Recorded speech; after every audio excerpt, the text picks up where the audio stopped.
2025 champions ട്രോഫിയുമായി ബന്ധപ്പെട്ട് പുറത്തുവന്നിട്ടുള്ള ഏറ്റവും പുതിയ അപ്ഡേറ്റുകളാണ് ഇന്നത്തെ വീഡിയോയിലൂടെ നിങ്ങളുമായി പങ്കുവയ്ക്കുന്നത്. വീഡിയോയിലേക്ക് കടക്കും മുൻപേ ഇതുപോലുള്ള ക്രിക്കറ്റ് അപ്ഡേറ്റുകൾക്കായി ചാനൽ ഇപ്പോൾ തന്നെ മറക്കാതെ സബ്സ്ക്രൈബ് ചെയ്തു വെച്ചേക്കുക. വലിയ വിവാദങ്ങൾക്കൊടുവിൽ ചാമ്പ്യൻസ് ട്രോഫിയുടെ കാര്യത്തിൽ ഏറെക്കുറെ ധാരണയിലെത്തിയിരിക്കുകയാണ്. പാകിസ്ഥാനായിരുന്നു ചാമ്പ്യൻസ് ട്രോഫിക്ക് ആതിഥേയരാകേണ്ടിയിരുന്നത്. എന്നാൽ ഇന്ത്യ പാകിസ്ഥാനിൽ കളിക്കില്ല എന്നുള്ള നിലപാടെടുത്തതോടുകൂടി ടൂർണമെന്റ് അനിശ്ചിതത്വത്തിലായിരുന്നു. ഇന്ത്യയില്ലാതെ ടൂർണമെന്റ് നടത്തുന്നതടക്കം പാകിസ്ഥാൻ ക്രിക്കറ്റ് ബോർഡ് വെല്ലുവിളി നടത്തിയെങ്കിലും ഇന്ത്യ വിട്ടുവീഴ്ചയ്ക്ക് തയ്യാറായില്ല.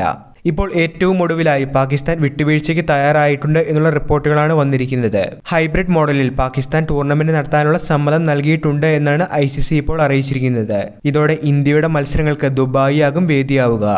നിലവിൽ ദുബായിൽ വെച്ച് മത്സരങ്ങളിൽ പങ്കെടുക്കുന്നതിനുള്ള താൽപര്യം BCCI അറിയിച്ചിട്ടുണ്ട്. 2025 ഫെബ്രുവരി 19 മുതൽ മാർച്ച് 9 വരെയാണ് വരുന്ന വർഷത്തെ ചാമ്പ്യൻസ് ട്രോഫി നടക്കാനായിരിക്കുന്നത്.